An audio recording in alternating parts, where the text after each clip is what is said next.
Hi, this is Tanya from EduTV. Today we have with us Mr. Karthik Bajoria, who is a writer, a director, and a producer. He is a Doon School pass out and a Hindu College and the New York Film Academy alumnus. Sir, you've got more than a decade of experience in the film and television industry. Considering the class 12 students who are passing out this year, who are under a lot of stress and anxiety, because they do not have their results yet out, a few of them have not even completed their examinations. So can you throw in some light onto the different career opportunities that perhaps they can look forward to pursue considering the coronavirus outbreak right now? Hi, Tanya. Firstly, thank you for having me. It's lovely to be on EduTV.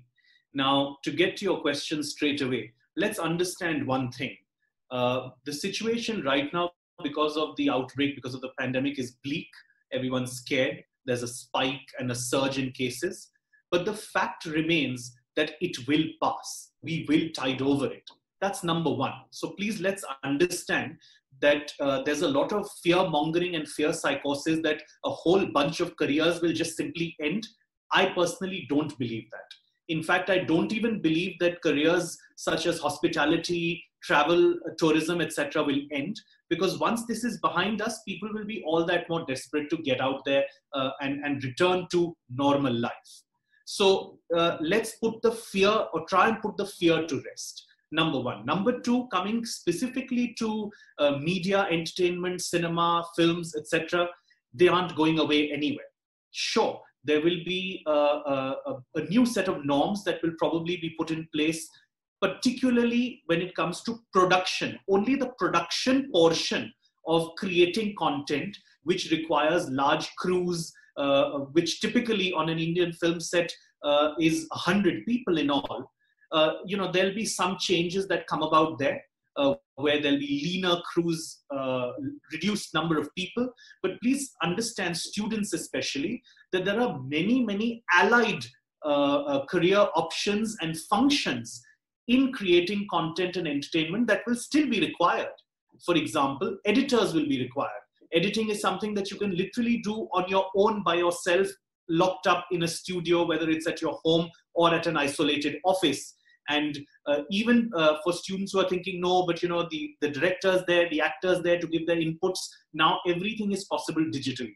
If I'm an editor, I edit, let's say, half an hour's chunk, I can simply transfer it or mail it across to the stakeholders, get their feedback, and then continue my work in isolation.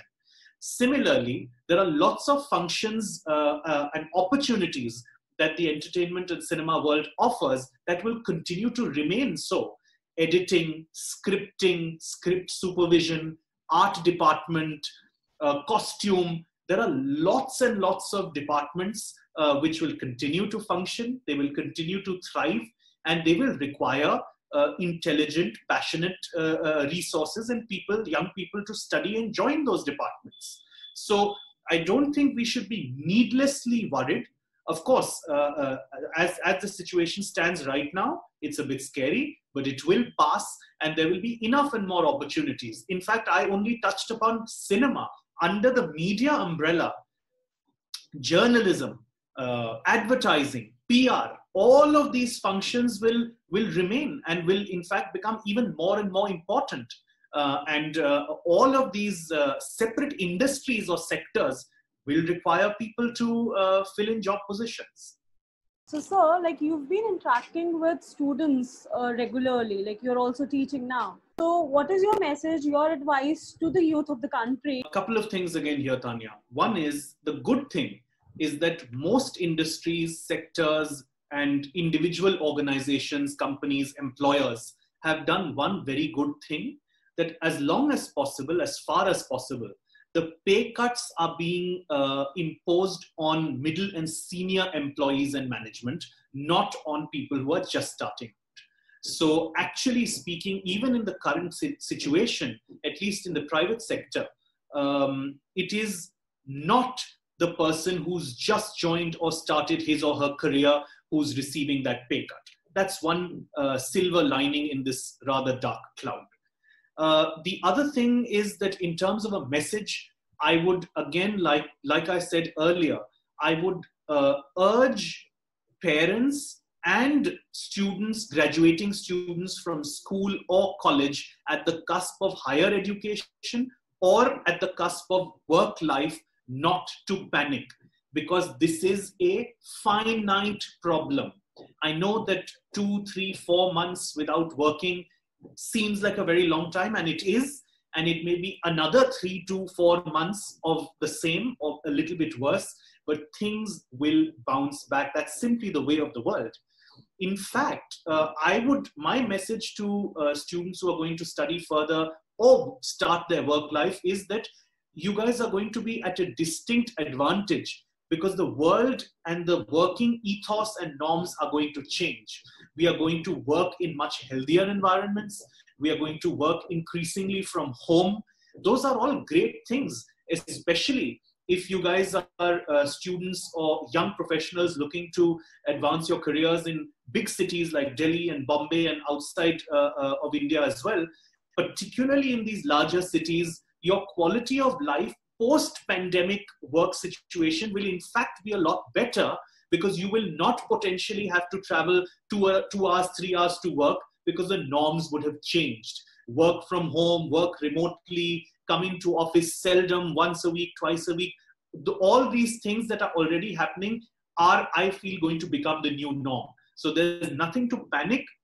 Yes, it's immensely frustrating that board exams got stalled in the middle. It's immensely frustrating that people who had applied to great colleges abroad and gotten acceptance letters are not sure what to do, but things will normalize. Like we keep hearing in public discourse on the media, on the mainstream media, the world is on pause. It's just a temporary pause. You've got more than a decade experience working in the film and the television industry. I wanted to understand why you chose up teaching after that. Tanya, what happened was simply the fact that the media industry and the film industry is a great place to work. It's got a lot of creative satisfaction for somebody who's inclined that way. Having said that, it's, I found, in my humble opinion, also for a person who revels in a certain kind of chaos. It's slightly indisciplined, it's a little bit chaotic, and you have to be of that disposition where you enjoy being in a slightly volatile, chaotic environment. And there are people like that, people who choose to get into sectors like events management, etc., who thrive and revel in that kind of a high pressure environment. It just simply wasn't for me. That's not the kind of person I am. That was one main reason I decided to come back to my hometown of Jaipur from Bombay, and in that sense leave the television and media industry and film industry. The other thing was that for a number of years, something inside me from the time I went myself to boarding school had been nagging me, and I finally identified it, and it was that I wanted to teach. I wanted to teach very, very desperately, which is, I think, why I made the switch. Thank you so much, sir. I'm sure your views and your opinion for the students would really help them cope up with the situation right now. It's my pleasure. Thank you. Thank you.